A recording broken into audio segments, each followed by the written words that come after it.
ರಾಜ್ಯಕ್ಕೆ ಸುರ್ಜೇವಾಲಾ ಆಗಮಿಸ್ತಾ ಇರುವಂತಹ ಹಿನ್ನೆಲೆ ಸದ್ಯಕ್ಕೆ ಬಹಳಷ್ಟು ಕುತೂಹಲ ಮೂಡಿಸಿದೆ. ಮಲ್ಲಿಕಾರ್ಜುನ್ ಖರ್ಗೆಯನ್ನ ಡಿಕೆಶಿ ಭೇಟಿಯಾಗಿದ್ದಾರೆ. ಸದಾಶಿವನಗರದಲ್ಲಿರುವಂತಹ ಖರ್ಗೆ ನಿವಾಸದಲ್ಲಿ ಭೇಟಿ ತೀವ್ರ ಕುತೂಹಲ ಮೂಡಿಸಿದೆ.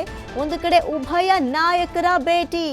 ಸದ್ಯಕ್ಕೆ ರಾಜ್ಯಕ್ಕೆ ಕಾಂಗ್ರೆಸ್ ರಾಜ್ಯಕ್ಕೆ ಸದ್ಯಕ್ಕೆ ಉಸ್ತುವಾರಿ ರಣದೀಪ್ ಸಿಂಗ್ ಸುರ್ಜೇವಾಲಾ ಇವತ್ತು ಆಗಮಿಸ್ತಾ ಇದ್ದು ಡಿಕೆಶಿ ಮಲ್ಲಿಕಾರ್ಜುನ್ರನ್ನ ಭೇಟಿ ಮಾಡ್ತಾ ಇರೋದು ಕೂಡ ಬಹಳಷ್ಟು ಕುತೂಹಲ ಮೂಡಿಸಿದೆ. ನೋಡ್ಬೋದು, ಕಳೆದ ಕೆಲವು ದಿನಗಳಿಂದ ಸದ್ಯಕ್ಕೆ ರಾಜ್ಯದತ್ತ ಒಂದು ಕಡೆ ರಣದೀಪ್ ಸಿಂಗ್ ಸುರ್ಜೇವಾಲಾ ಆಗಮಿಸಿರಲಿಲ್ಲ. ಅದರಲ್ಲೂ ಕೂಡ ಕುರ್ಚಿ ಕದನ ಯಾವಾಗ ಹೈಪ್ ಮಟ್ಟಕ್ಕೆ ಕ್ರಿಯೇಟ್ ಆಯಿತು ಆ ಸಂದರ್ಭದಲ್ಲಿ ಬಹಳಷ್ಟು ಸೈಲೆಂಟ್ ಸೂತ್ರವನ್ನ ಇಲ್ಲಿ ರಣದೀಪ್ ಸಿಂಗ್ ಸುರ್ಜೇವಾಲಾ ವಹಿಸಿದ್ರು. ಯಾವುದೇ ಕದನಕ್ಕೂ ಕೂಡ ಒಂದು ಫುಲ್ ಸ್ಟಾಪ್ ಇಡುವಂತಹ ನಿಟ್ಟಿನಲ್ಲಿ ಹಲವಾರು ಬಾರಿ ರಾಜ್ಯದ ನಾಯಕರಿಗೆ ಉಪದೇಶ ಕೊಟ್ಟಿದ್ರು ಕೂಡ ಒಬ್ರು ಸೈಲೆಂಟ್ ಆದ್ರೆ ಮತ್ತೊಬ್ರು ಈ ವಿಚಾರಕ್ಕೆ ಸಂಬಂಧಪಟ್ಟಂತೆ ಸೌಂಡ್ ಮಾಡ್ತಾನೆ ಇದ್ರು. ಅದನ್ನೆಲ್ಲವನ್ನ ಕೂಡ ನಾವು ಗಮನಿಸ್ತಾ ಇದ್ವಿ. ಇನ್ನು ಕೇಂದ್ರದ ವಿಚಾರದಲ್ಲೂ ಕೂಡ ಪದೇ ಪದೇ ಮಧ್ಯಸ್ಥಿಕೆಯನ್ನು ವಹಿಸ್ತಾ ಇದ್ರು.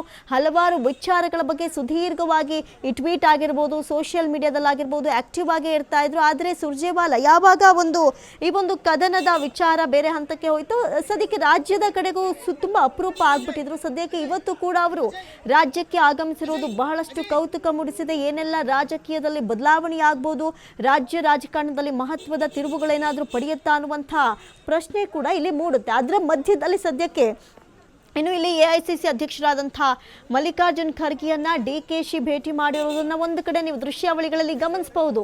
ಇದೇ ಬಹಳಷ್ಟು ಪ್ರಶ್ನೆಗಳನ್ನ ಹುಟ್ಟಾಕತ್ತೆ. ಹಾಗಾದ್ರೆ ಇನ್ನು ಮುಂದೆ ಅಂದ್ರೆ ಸಂಕ್ರಾಂತಿಯ ನಂತರ ರಾಜ್ಯ ರಾಜಕಾರಣದಲ್ಲಿ ಮಹತ್ವದ ಬದಲಾವಣೆಗಳು ನಡೆಯುವಂತಹ ಸಾಧ್ಯತೆ ಇದೆಯಾ, ಅಥವಾ ಯಾವುದಾದ್ರೂ ಒಂದು ಸಂದೇಶವನ್ನ ಹೊತ್ತು ತಂದಿದ್ದಾರಾ ಇಲ್ಲಿ ಉಸ್ತುವಾರಿ ರಣದೀಪ್ ಸಿಂಗ್ ಸುರ್ಜೇವಾಲಾ ಅನ್ನುವಂತಹ ಪ್ರಶ್ನೆ ಕೂಡ ಇಲ್ಲಿ ನಮಗೆ ಸಹಜವಾಗಿ ಮೂಡುತ್ತೆ. ಒಂದು ಕಡೆ ನೀವು ದೃಶ್ಯಾವಳಿಗಳಲ್ಲಿ ಗಮನಿಸಬಹುದು, ಮಲ್ಲಿಕಾರ್ಜುನ್ ಖರ್ಗೆ ಅವರಿದ್ದಾರೆ, ಜೊತೆಗೆ ಡಿಕೆಶಿ ಇದ್ದಾರೆ, ಸುರ್ಜೇವಾಲಾ ಇದ್ದಾರೆ. ಇದು ಬಹಳಷ್ಟು ಕುತೂಹಲವನ್ನ ಕೆರಳಿಸ್ತಾ ಇದೆ.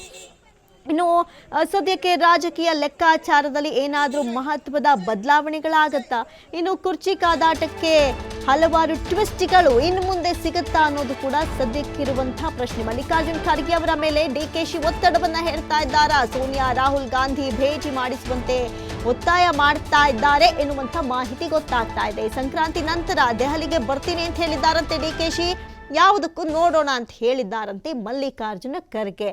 ನೋಡಿ, ಸಂಕ್ರಾಂತಿ ಕಳೆದ ನಂತರ ಬದಲಾವಣೆಯಾಗತ್ತಾ ಎನ್ನುವಂಥ ಪ್ರಶ್ನೆಗೆ ಇಂಥ ಮೀಟಿಂಗ್ಗಳು, ಉಭಯ ನಾಯಕರ ಭೇಟಿಗಳೇನಿದೆ ಇವು ಒಂದಷ್ಟು ಕೌತುಕಕ್ಕೆ ಕಾರಣವಾಗುತ್ತೆ. ಯಾಕಂತ ಹೇಳಿದ್ರೆ ಇವಾಗ ಹಲವಾರು ಪ್ರಶ್ನೆಗಳಿತ್ತು. ಇನ್ನು ಸುದೀರ್ಘ ಕಾಲದ ಮುಖ್ಯಮಂತ್ರಿ ಸ್ಥಾನಕ್ಕೆ ಈಗಾಗಲೇ ಸಿದ್ದರಾಮಯ್ಯನವರು ಆ ಒಂದು ದಿನವನ್ನು ದಾಟಿ ಮುಂದೆ ಹೋಗ್ತಾ ಇದ್ದಾರೆ. ಇಲ್ಲಿ ಅಧಿಕಾರ ಹಸ್ತಾಂತರದ ವಿಚಾರದಲ್ಲಿ ಬಹಳಷ್ಟು ಬದಲಾವಣೆ ಇನ್ನು ಮುಂದೆ ನಡೆಯುತ್ತಾ, ಇನ್ನು ಮುಂದೆ ರಾಜಕೀಯದ ಒಂದು ಕುರ್ಚಿ ಕಾದಾಟ ಮತ್ತಷ್ಟು ಗರಿಗೆದರುತ್ತಾ ಎನ್ನುವಂತಾಗಿದೆ. ಯಾಕಂತ ಹೇಳಿದ್ರೆ ಒಂದು ಕಡೆ ಸುರ್ಜೇವಾಲಾ ಅವರು ಬಹಳಷ್ಟು ಅಪರೂಪ ಆಗ್ಬಿಟ್ಟಿದ್ರು. ಕರ್ನಾಟಕಕ್ಕೆ ಬರ್ತಾ ಇದ್ದಂಥ ಸಂದರ್ಭಗಳಲ್ಲಿ ಇವಾಗ ಬಂದಿರೋದು, ಅದರಲ್ಲೂ ಉಭಯ ನಾಯಕರ ಭೇಟಿ ಸದ್ಯಕ್ಕೆ ಕುತೂಹಲ ಮೂಡಿಸಿದೆ.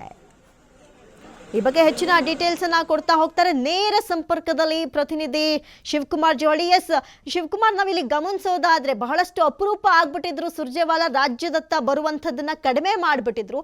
ಸದ್ಯಕ್ಕೆ ಬಂದಿರೋದು, ಡಿಕೆಶಿ ಮೀಟ್ ಮಾಡಿರೋದು, ಸಂಕ್ರಾಂತಿಯ ನಂತರ ರಾಜ್ಯ ರಾಜಕೀಯದಲ್ಲಿ ಹಲವಾರು ಬದಲಾವಣೆಗಳಾಗತ್ತಾ ಅನ್ನುವಂಥದ್ದು ಉಭಯ ನಾಯಕರ ಭೇಟಿ ವಿಚಾರ ಸಣ್ಣ ಹಿಂಟ್ ಕೊಡ್ತಾ ಇದೆಯಾ ಅನ್ಸುತ್ತೆ. ಏನಿದೆ ಬಗ್ಗೆ ಹೆಚ್ಚಿನ ಡೀಟೇಲ್ಸ್ ಅಂತ?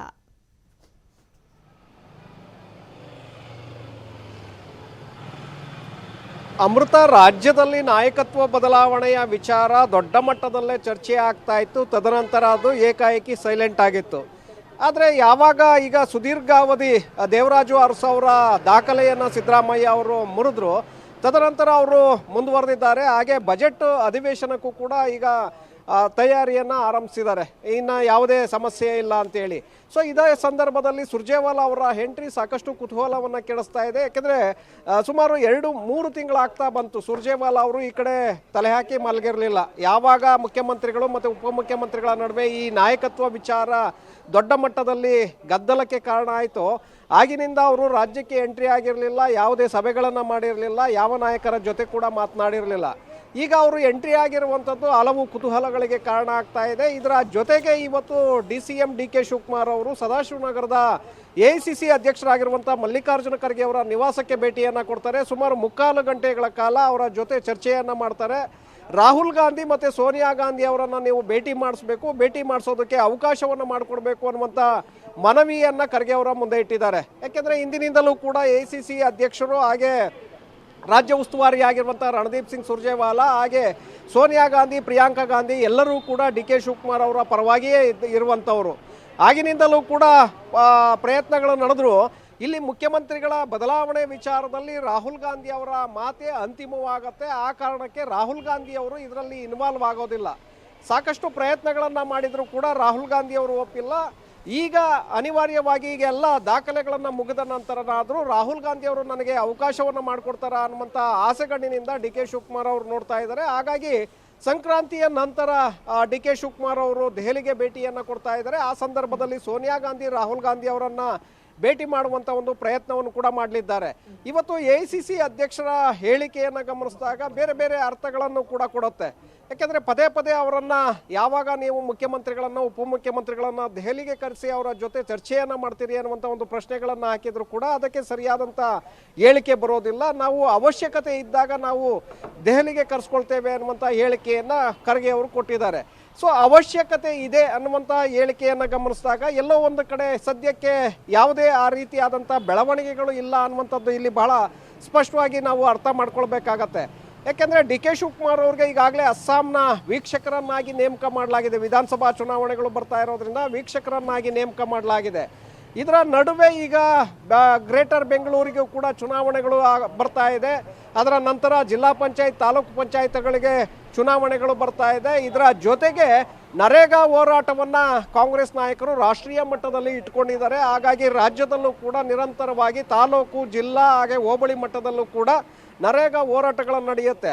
ಹಾಗಾಗಿ ಇಲ್ಲಿ ನಾವು ಗಮನಿಸಬೇಕಾಗಿರುವಂಥದ್ದು ಪಕ್ಷದ ಅಧ್ಯಕ್ಷರಾಗಿರೋದ್ರಿಂದ DK ಶಿವಕುಮಾರ್ ಅವರು ಒಂದು ಕಡೆ ಅಸ್ಸಾಂ ವಿಧಾನಸಭಾ ಚುನಾವಣೆಯಲ್ಲಿ ತಂತ್ರಗಾರಿಕೆಯನ್ನು ರೂಪಿಸಬೇಕಾಗತ್ತೆ. ಅಲ್ಲಿನ ಸ್ಥಳೀಯ ನಾಯಕರ ಜೊತೆ ಸೇರಿ ಅವರ ಸಲಹೆಗಳನ್ನು ಅಲ್ಲಿ ಕೊಡಬೇಕಾಗತ್ತೆ. ಅದರ ಜೊತೆಗೆ ಗ್ರೇಟರ್ ಬೆಂಗಳೂರು ಚುನಾವಣೆಗೆ ಸಿದ್ಧತೆಯನ್ನು ಮಾಡ್ಕೊಳ್ಬೇಕಾಗತ್ತೆ. ಇನ್ನೊಂದು ಕಡೆ ತದನಂತರದಲ್ಲಿ ಜಿಲ್ಲಾ ಪಂಚಾಯತ್, ತಾಲೂಕು ಪಂಚಾಯತ್ ಚುನಾವಣೆಗಳು ಎದುರಾಗ್ತಾ ಇರೋದ್ರಿಂದ ಮತ್ತೆ ನಿರಂತರವಾಗಿ ಮನರೇಗಾ ಹೋರಾಟವನ್ನು ಹಮ್ಮಿಕೊಳ್ಬೇಕಾಗಿರೋದ್ರಿಂದ ಸಹಜವಾಗಿ ಈ ಕಡೆ ಅವರು ಕೂಡ ಗಮನವನ್ನು ಕೊಡೋದಕ್ಕೆ ಕಷ್ಟ ಆಗಬಹುದು. ನಾಯಕತ್ವ ವಿಚಾರದಲ್ಲಿ ಪದೇ ಪದೇ ದೆಹಲಿಗೆ ಭೇಟಿಯನ್ನು ಕೊಡೋದು, ಅಲ್ಲಿ ರಾಹುಲ್ ಗಾಂಧಿ ಅವರ ಭೇಟಿಯನ್ನು ಮಾಡೋದಿರ್ಬೋದು, ಸೋನಿಯಾ ಗಾಂಧಿ ಅವರನ್ನು ಭೇಟಿ ಮಾಡಬಹುದು. ಇಲ್ಲಿ ಒತ್ತಡವನ್ನು ತರುವುದಕ್ಕೆ ಅವರಿಗೆ ಸಮಯಾವಕಾಶಗಳೇ ಸಿಗೋದಿಲ್ಲ. ಇನ್ನು 4-5 ತಿಂಗಳ ಕಾಲ ಇದೇ ಹೋರಾಟಗಳು, ಚುನಾವಣೆ ತಂತ್ರಗಾರಿಕೆ ಮತ್ತು ಚುನಾವಣೆಗಳಿಗೆ ಸಿದ್ಧತೆಯನ್ನೇ ಮಾಡ್ಕೊಳ್ಬೇಕಾಗತ್ತೆ. ಪಕ್ಷದ ನಾಯಕರನ್ನು ಕರೆದು ಸಭೆಗಳನ್ನು ಮಾಡಬೇಕಾಗತ್ತೆ. ಹಾಗಾಗಿ ಎಲ್ಲೋ ಒಂದು ಕಡೆ ಅವರಿಗೆ ಸಮಯಾವಕಾಶದ ಕೊರತೆ ಕೂಡ ಈಗ ಎದುರಾಗತ್ತೆ. 4-5 ತಿಂಗಳ ಕಾಲ ನಿರಂತರವಾಗಿ ಆ ಕಡೆ ಬಿಟ್ಟರೆ ಈ ಕಡೆ, ಈ ಕಡೆ ಬಿಟ್ಟರೆ ಆ ಕಡೆ ಅವರು ಸಮಯವನ್ನು ಕೊಡಬೇಕಾಗತ್ತೆ. ಸೊ ಹಾಗಾಗಿ ಈ ನಾಯಕತ್ವ ಬದಲಾವಣೆಯ ವಿಚಾರ ಕೂಡ ಮತ್ತಷ್ಟು ಮುಂದಕ್ಕೆ ಹೋಗುವಂಥ ಸಾಧ್ಯತೆಗಳಿದೆ. ಅಮೃತ, ಥ್ಯಾಂಕ್ ಯು ಶಿವು ತಮ್ಮೆಲ್ಲ ಮಾಹಿತಿಗಾಗಿ.